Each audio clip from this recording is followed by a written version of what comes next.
Hello friends, welcome back to my channel. आज हम हमारे इस मोशन इन वन डायमेंशन की लेक्चर सीरीज को कंटिन्यू करने जा रहे हैं।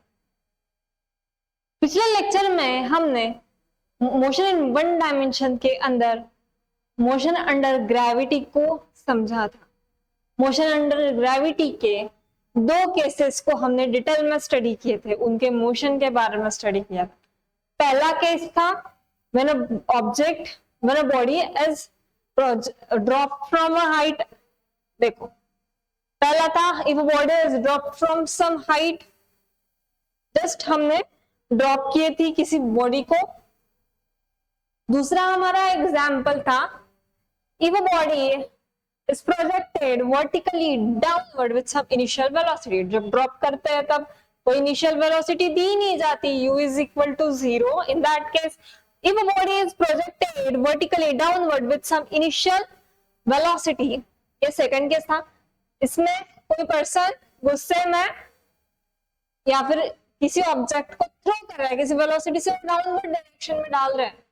Okay, that is example of case 2। And आज हम केस 3 के बारे में पढ़ेंगे।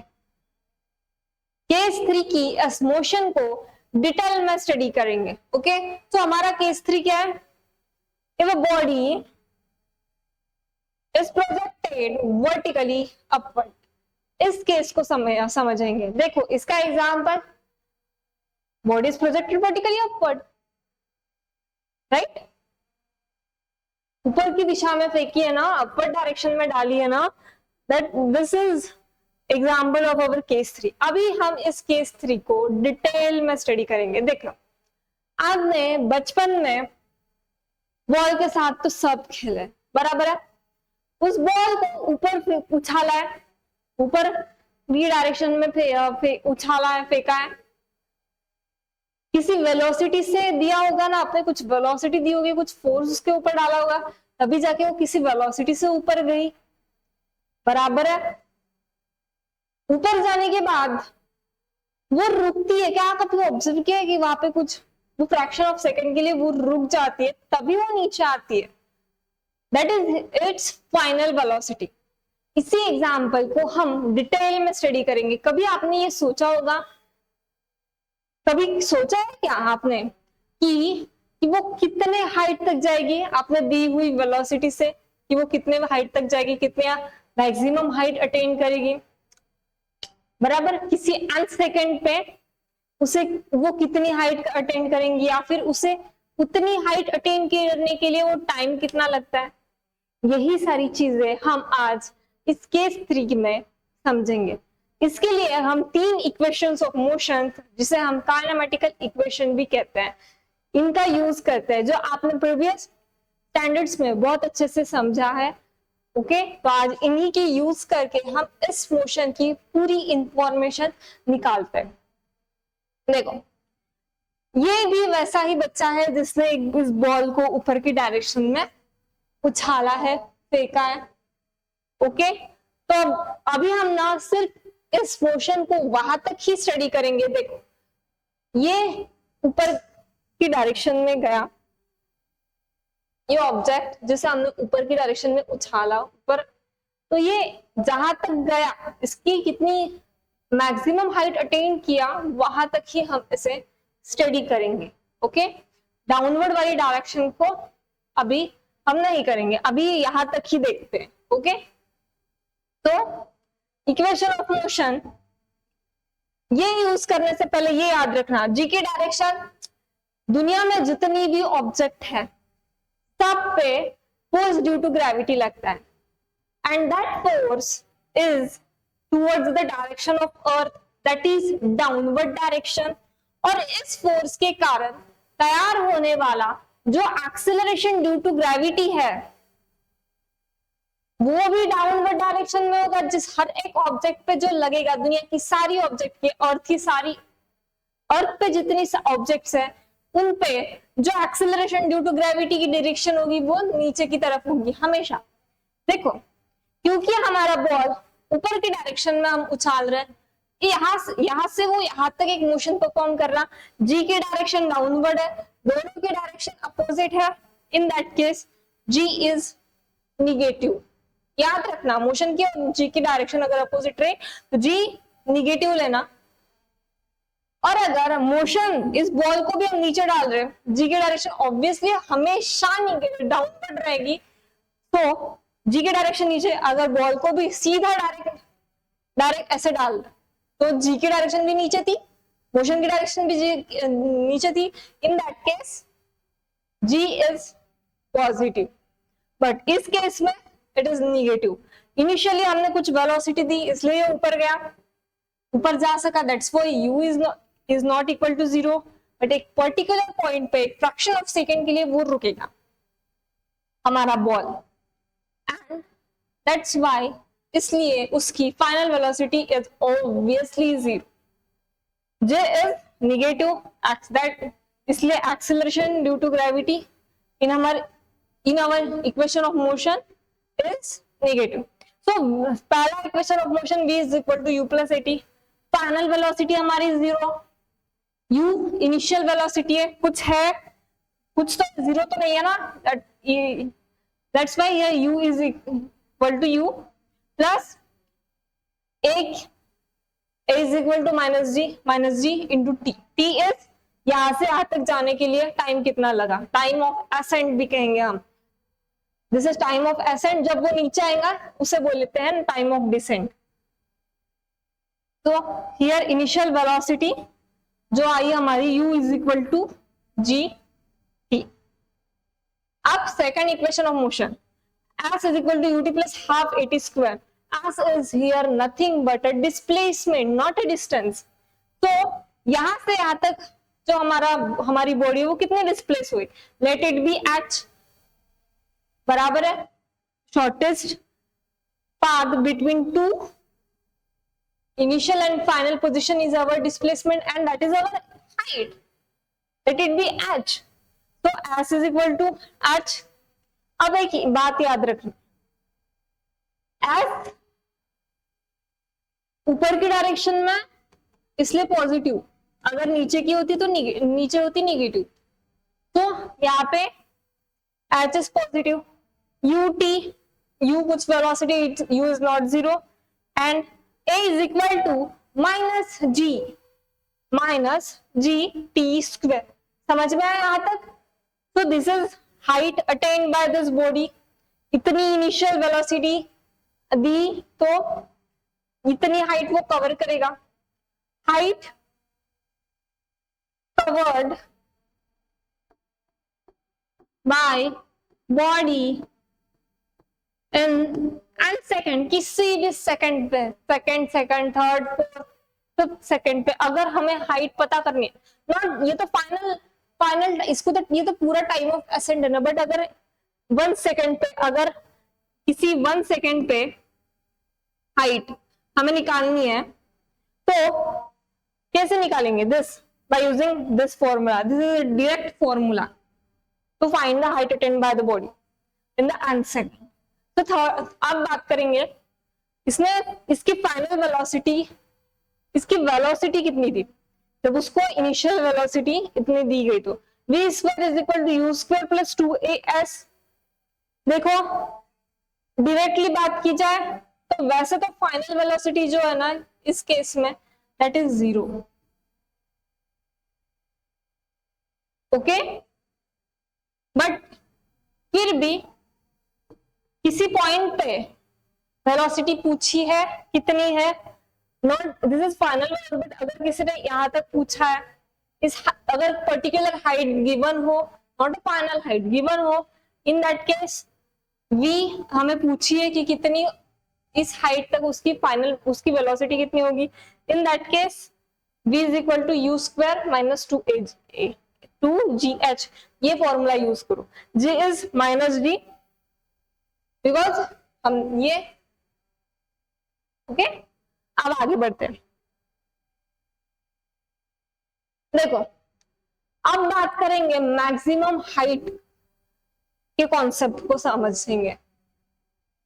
देखो एक पर्टिकुलर हाइट पे उसकी वेलोसिटी हो जाती है 0, that is final velocity is equal to 0, acceleration due to gravity की direction minus downward and it is negative, okay. ये हमें पता है, और ये जो डिस्प्लेसमेंट हुआ दैट इज h। अब मैक्सिमम हाइट पे हम देखते हैं कि velocity, final velocity is zero, but initially there was something velocity given to this u plus g।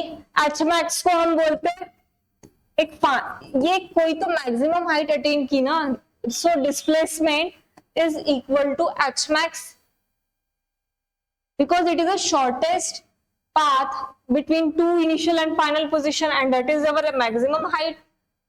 So h max is equal to u square upon 2g, u square is equals to 2g h max।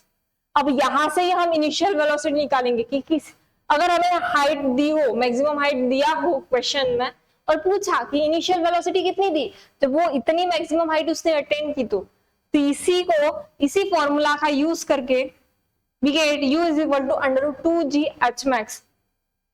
अब time of accent मतलब यहां से यहां तक जाने के लिए लगा हुआ टाइम, नीचे से ऊपर तक जाने के लिए लगे हुए टाइम को बोलते हैं टाइम ऑफ एसेंट। जब ये यहां से नीचे आएगा ये ball, that will be time of descent, but अभी हम टाइम ऑफ एसेंट को स्टडी करते हैं। तो v इज इक्वल टू, इसके लिए हम kinematical equation v is equal to u plus at ascent, where t is यहां से यहां तक जाने के लिए लगने वाला time, and that is time of ascent। तो final velocity is 0, initial velocity is u, g के डायरेक्शन नीचे में, that's why minus g, t is time of ascent। तो यहां से हमें टाइम ऑफ ascent मिल गया, that is u by g। यहां से u is equal to g into time of ascent, यहां से इनिशियल वेलोसिटी हम निकाल सकते हैं यूजिंग दिस डेटा। अब time of ascent is equal to t by 2, where t is total time, मतलब यहां से यहां तक और यहां से यहां तक पूरा मोशन के लिए लगने वाला जो टोटल टाइम लगा, मतलब ऊपर भी जाने के लिए और ऊपर से नीचे आने के लिए, पूरी मोशन कवर करने के लिए, पूरी साइकिल कवर करने के लिए लगने वाला time is t by 2। Time of ascent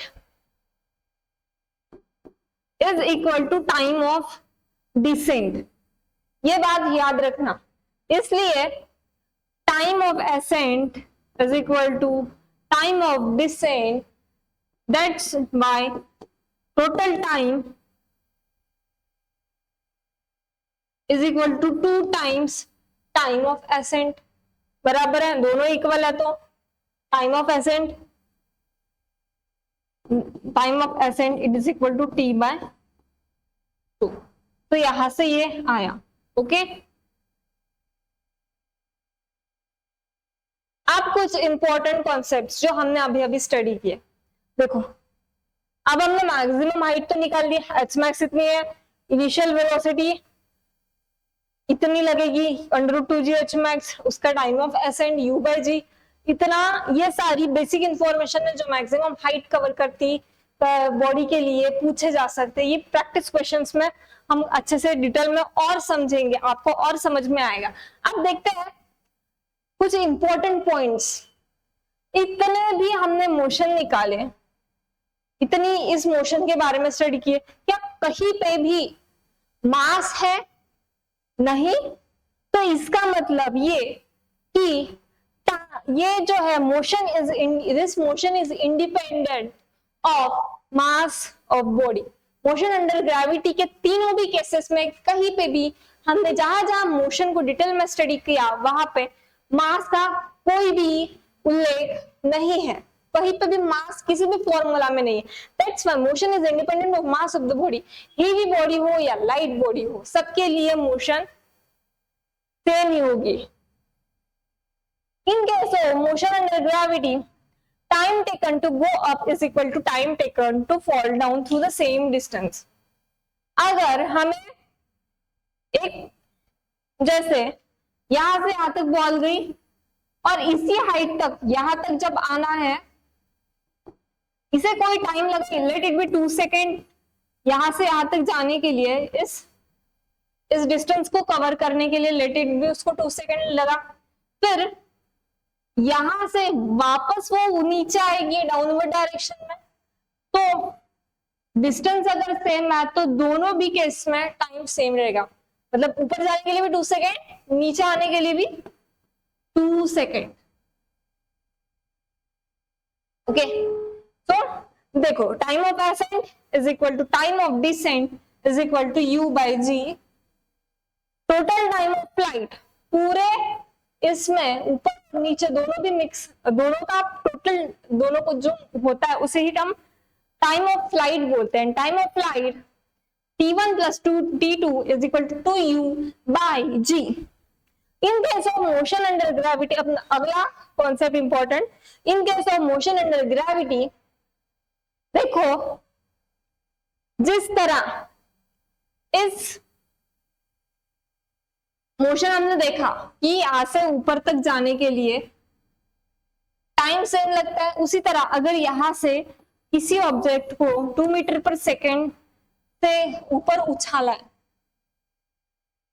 यहां पे हमने वो वेलोसिटी दी 2 मीटर पर सेकेंड कि हमने एक इनिशियल वेलोसिटी दी, तब जाके यहाँ पे उससे एक फाइनल वेलोसिटी तक वो आया और एक पर्टिकुलर हाइट कवर की।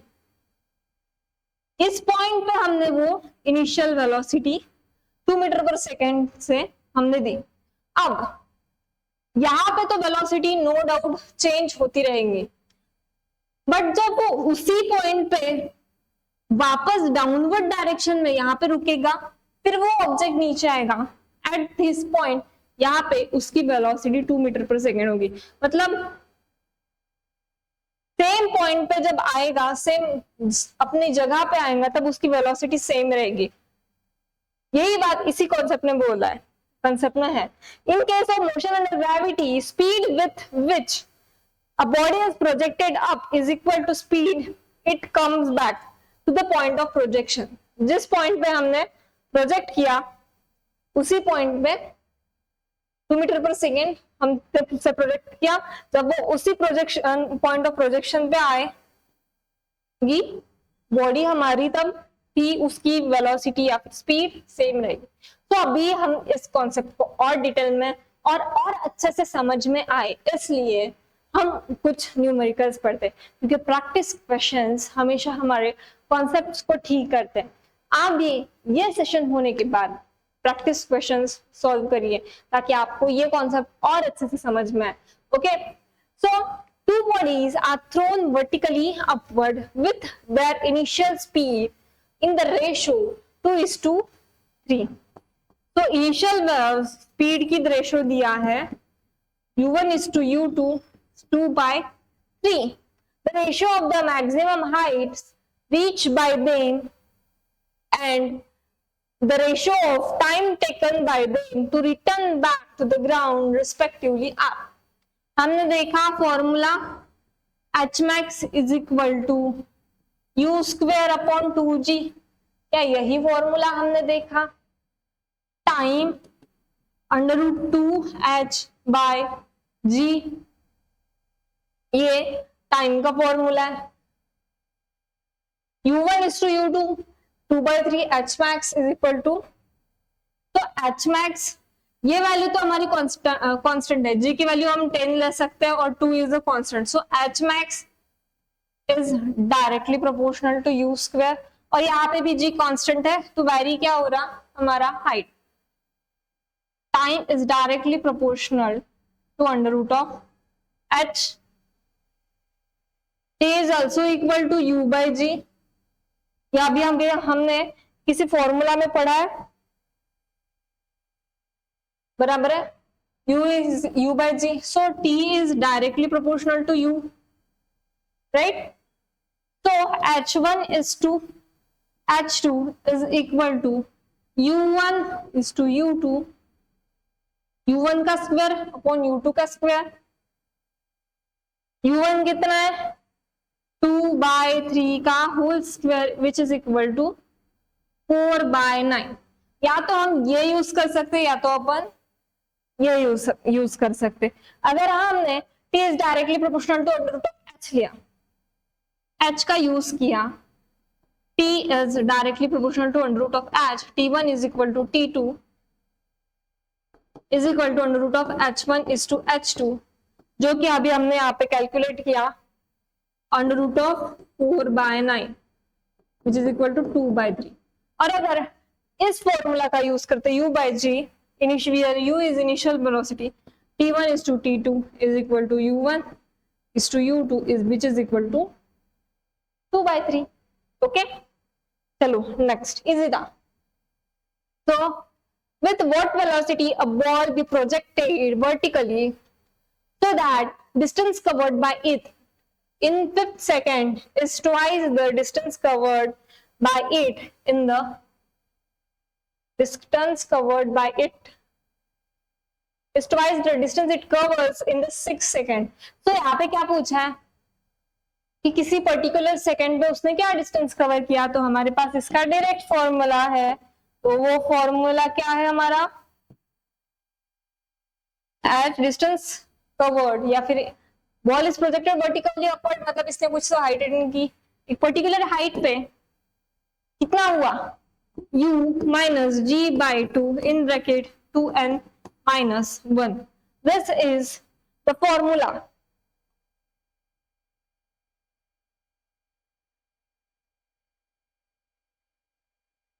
राइट, तो अभी हमारे क्वेश्चन में क्या बोले हैं,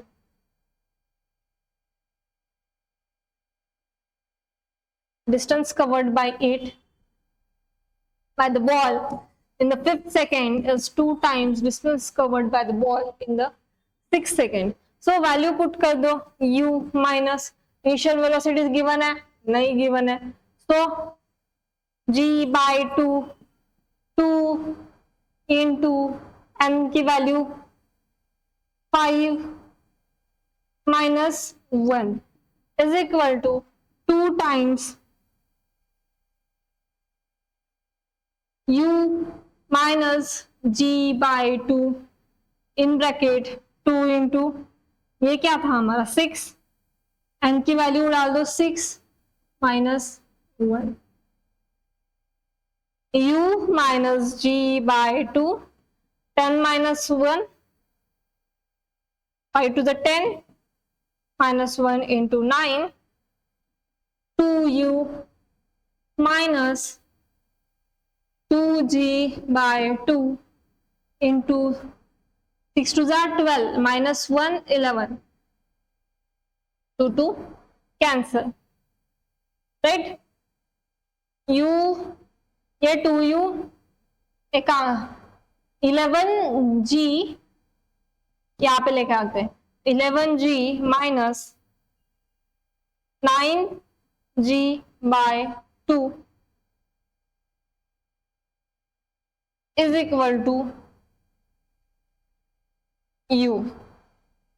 इसे सॉल्व करो और आंसर निकालो, which implies u is equal to 22g minus 9g upon 2। Calculate करो, समथिंग g में इसका आंसर आएगा, राइट।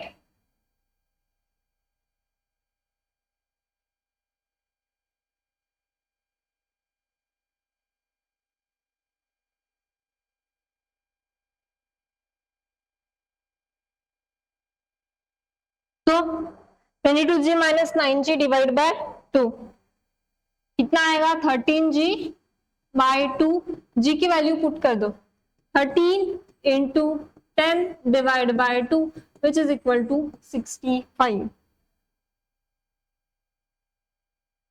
तो क्या पूछा है हमें, with what velocity a ball be projected.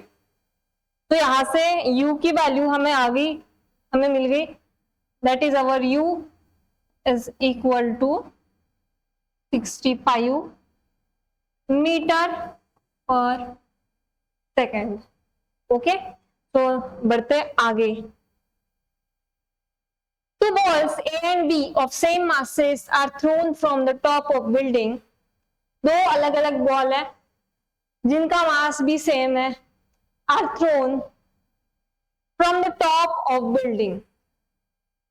A thrown upward with velocity v and be thrown downward with velocity v. दोनों को भी थ्रो किए, both bodies are thrown from the top of building, बस उन्हें थ्रो करने का technique अलग है। एक को ऊपर उछाल के नीचे डाला और एक को डायरेक्टली नीचे डाला डाउनवर्ड डायरेक्शन में। One is projected vertically upward and one is projected vertically downward.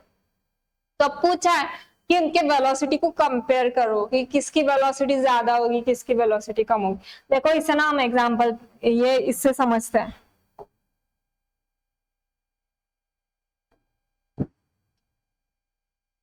ये एक बिल्डिंग है, एक बॉल को यहां से, पहला केस क्या है, एक बॉल को यहां से यहां one is thrown vertically with velocity, किसी वेलोसिटी से ऊपर फेंका गया। One is thrown vertically upward with velocity v। अब देखो इस केस को पहले समझते, ये यहां से डाला गया। अब हमने एक कॉन्सेप्ट समझा है, इस पॉइंट से इट इज प्रोजेक्टेड। जब ये बॉल, दिस इज बॉल, और यहाँ पे कोई एक इनिशियल वेलोसिटी से ये प्रोजेक्ट किया गया, यहाँ पे जब आएगा तब इसकी फाइनल वेलोसिटी जीरो हो जाएंगे। ये जो बॉल जब वापस डाउनवर्ड डायरेक्शन में मोशन परफॉर्म करेगा, इस पॉइंट ऑफ प्रोजेक्शन पे जब आएगा, वापस सेम पॉइंट पे आएगा, तब इसकी वेलोसिटी सेम रहेगी, u whole equal to u। हाँ बराबर है। अब दोनों की वेलोसिटी तो same, a thrown upward with velocity v and b thrown upward with velocity v, दोनों को सेम ही वेलोसिटी से भेजा। यहाँ नहीं तो अगर डिफरेंट बोला होता तो एक को v1 से बोला होता और एक को v2 से, बट दोनों भी v मतलब सेम वेलोसिटी से थ्रो किया गया है। तो पहले केस में तो जब वो वापस अपने पॉइंट ऑफ प्रोजेक्शन पे आएंगे तब इसकी वेलोसिटी u हो जाएंगे। अब दूसरे केस में केस 2, केस 2 में इसी बिल्डिंग से, ये बिल्डिंग है, इसी बिल्डिंग से जहां से इस पॉइंट को ऊपर उछाले गया था, उसी पॉइंट से उसे v वेलोसिटी से नीचे डाला, सेम किसी सेम जो जितनी इसकी थी उतनी पॉइंट ऑफ प्रोजेक्शन b पे वो u थी। अब इसी वेलोसिटी से ये नीचे की डायरेक्शन में थ्रो किया गया, it is projected in downward direction with the same velocity. तीनों की वेलोसिटी सेम है। जब ये वापस आया तब इसका भी u ही था, ये भी u है। थ्रो करने के बाद ये वापस u पे आया, ओके ये डायरेक्टली u से थ्रो किया गया। तो ये दोनों अगर इक्वल हाइट से जा रहे तो इनकी वेलोसिटी कैसी रहेंगी, same. The velocity of A will equal to velocity of B. Option A is correct. तो आगे बढ़ते हैं। A stone is thrown with an initial speed of 4.9 meter per second from a breach in a vertically upward direction. एक कोई सा bridge है, इस bridge से एक वर्टिकली अपवर्ड डायरेक्शन में एक स्टोन को, the stone is thrown with an initial speed of 4.9 meter per second from a bridge in a vertically upward direction. Upward direction में किसी ब्रिज से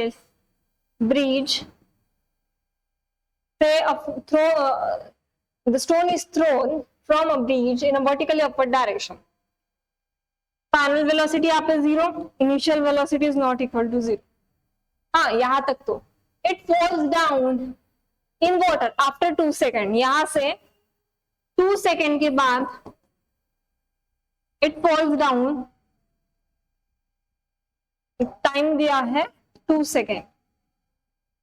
the height of the bridge is, इस bridge की हमें height पूछी गई है, okay. तो अपना एक बात याद रखना, before solving this numerical, this practice question, एक बात हमेशा याद रखना, डायरेक्टली अगर ऊपर की डायरेक्शन में फेंका गया, if the body is projected vertically upward with some velocity, then take that velocity positive, और अगर डाउनवर्ड डायरेक्शन में, then velocity is negative. In the same case, height अगर ऊपर की डायरेक्शन में, डिस्प्लेसमेंट ऊपर की डायरेक्शन में हो तो it should be positive, it is, और अगर नीचे की डायरेक्शन में डिस्प्लेसमेंट हो तो इट इज नेगेटिव. ओके, और एक्सेलरेशन ड्यू टू ग्रेविटी हमेशा डाउनवर्ड डायरेक्शन में होती है, हमेशा अर्थ की. That's why A is equal to minus g, हमेशा लेना. Okay,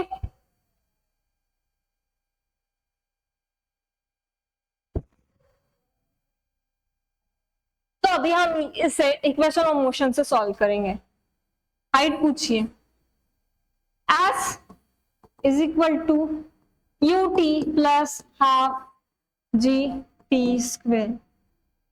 the height of the bridge h पूछा गया है. H is equal to what?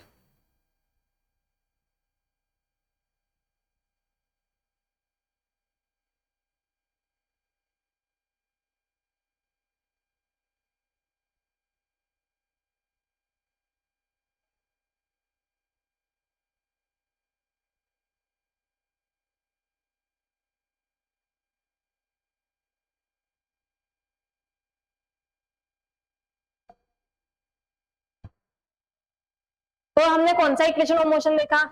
S is equal to u t plus half g t square. अब height पूछिए, height of the bridge downward direction में, यहां से नीचे पूछिए, तो हाइट ऑल्सो हियर निगेटिव, तो यहां से एच भी निगेटिव होगा, negative. G is always negative in this case, क्योंकि मोशन की डायरेक्शन ऊपर है, और बी यहाँ पे एक्सेलरेशन ड्यू टू ग्रेविटी नीचे, that's why g is negative here. Okay, तो डिस्प्लेसमेंट था उसका पूछा है h. Initial velocity 4.9 meter per second, but कैसा है? This initial velocity is in upward direction. कहाँ पे? अपवर्ड डायरेक्शन में, और हमने अभी अभी पढ़ा अपवर्ड डायरेक्शन के लिए u is positive 4.9 meter per second. तो फॉल डाउन इसको 2 सेकेंड टाइम लगा. t is equal to 2 plus half g is minus 9.8, और डायरेक्टली हम 10 लेंगे एंड 2 का square. This is equal to 9.8 plus, okay हम यहाँ पे 9.8 ही लेते हैं, 9.8 for easy calculations. 2 cancel, 9.8 minus 9.8 minus 2 times 9.8 which is equal to minus 9.8. Height भी हमारी निगेटिव थी, minus minus cancel, h is equal to 9.8 meter. Okay, meter क्यों?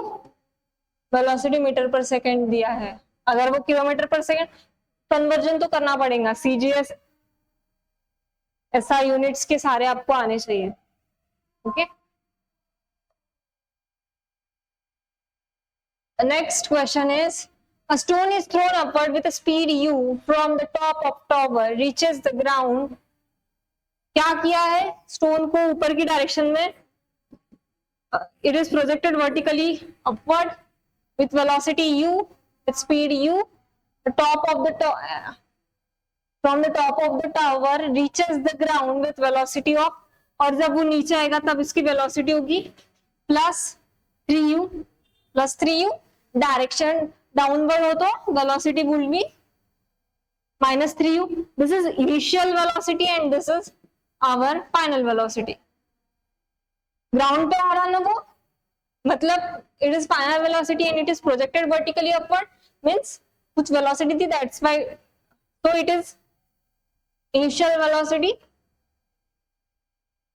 and initial velocity is plus u here and final velocity is minus u. So हम the height of the tower will be, यहाँ पे हम equation of motion use करेंगे कौन सा, v square is equal to u square plus 2as. g की direction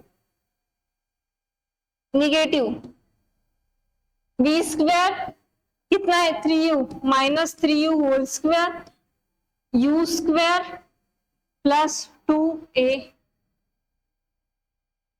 plus 2 into minus g into h as हमारा h.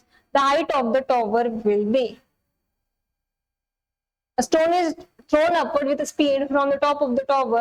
हाँ तो height की direction minus h, so it will be minus h. 9u square is equal to u square. Displacement direction, displacement की direction नीचे की तरफ क्या होती है, ऊपर से नीचे जाएंगे ना, तो क्या माइनस एच. देखो वर्टिकली अपवर्ड अगर डाला होता हमने तो देखो ये टॉवर है, टॉवर से वर्टिकली अपवर्ड स्टोन को ऊपर प्रोजेक्ट किया, तो इस केस में यहां से जब हम ऊपर जाएंगे तब हाइट हमारी पॉजिटिव रहेंगी, डिस्प्लेसमेंट इज पॉजिटिव और हाइट इज पॉजिटिव. बट इस टॉवर की पूछे मतलब यहां से नीचे पॉइंट ऑफ प्रोजेक्शन के नीचे है, इसलिए height will be here negative, h is negative और डिस्प्लेसमेंट इज नेगेटिव. ओके तो देखो यू स्क्वायर, इसलिए h is minus 9 plus 2gh, u square 8u square 2gh. क्या पूछा है हमें, height, h is equal to 4u square by g. This is our final answer. Okay. Two stones of masses of equal masses are dropped from a roof of top height h. One after another, their separation distance against time will remain. क्या होगा उनके, पहला जो stone है वो t time से नीचे डाला गया और नेक्स्ट स्टोन केस 1 में t टाइम से और केस 2 में t minus t not time के बाद उस स्टोन को both the stones are dropped with this two different time. Okay, तो अब पूछा गया है after another, one after another their separation distance against time will be. So h canonical equation h is equal to ut plus half gt square. सीधा सीधा drop किए गए हैं from the roof of top of height h, one after another. Okay, ये पहले case में. Second case h is equal to u. देखो initial, since they are drop initial velocity 0 plus half gt square. Second case में half g t minus t not whole square. अब पूछा है कि इन दोनों के बीच का सेपरेशन क्या है, h1 h2. Delta h is equal to h1 minus h2, दोनों के बीच का सेपरेशन पूछा गया है. Half g t square. देखो अगर ut ऐसे भी लेता है ut plus half g t square और h2 is equal to ut minus t not plus half g t minus t not का होल स्क्वायर, ऐसे भी लेते हैं तो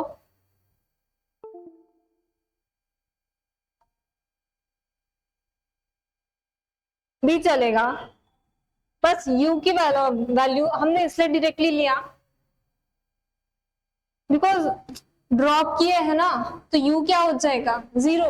हमने पहले केस 1 में देखा था, that's why it is half g t square, इसलिए ये सीधा 0 हो जाएगा plus half g t minus t not whole square. तो सेपरेशन जब निकालेंगे तब डायरेक्टली यही निकालना, half g t square minus half g t minus t not whole square. Calculate करो, half g t square minus half g t square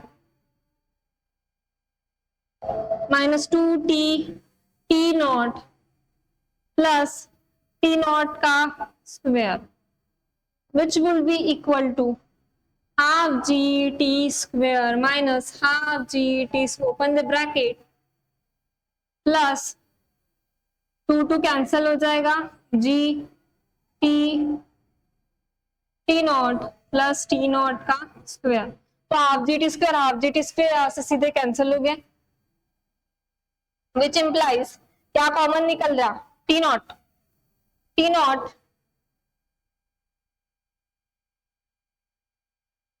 देखो half g t square cancel हो गया, टी नॉट कॉमन, जी भी common है दोनों में, सब में जो common T plus t not, क्या हो रहा, टाइम इंक्रीज हो रहा, okay, so answer is it increases with time. हो आई होप कि आपको ये लेक्चर अच्छे से समझा हो, प्रैक्टिस क्वेश्चंस अच्छे से समझो। देखो आपको ना ये समझने के लिए, कॉन्सेप्ट्स को और अच्छे से बिल्ड करने के लिए ना ज्यादा से ज्यादा प्रैक्टिस न्यूमेरिकल सॉल्व करने की जरूरत है। ये क्वेश्चन सॉल्व करेंगे तभी आपके दिमाग में ये परमानेंटली स्टोर हो जाएंगे ये सारे कॉन्सेप्ट्स। कोशिश करें कि बिना देखे न्यूमेरिकल सॉल्व करें, ओके। आई होप कि आपको आज का लेक्चर समझ में आया हो, ठीक है, थैंक यू, चलो।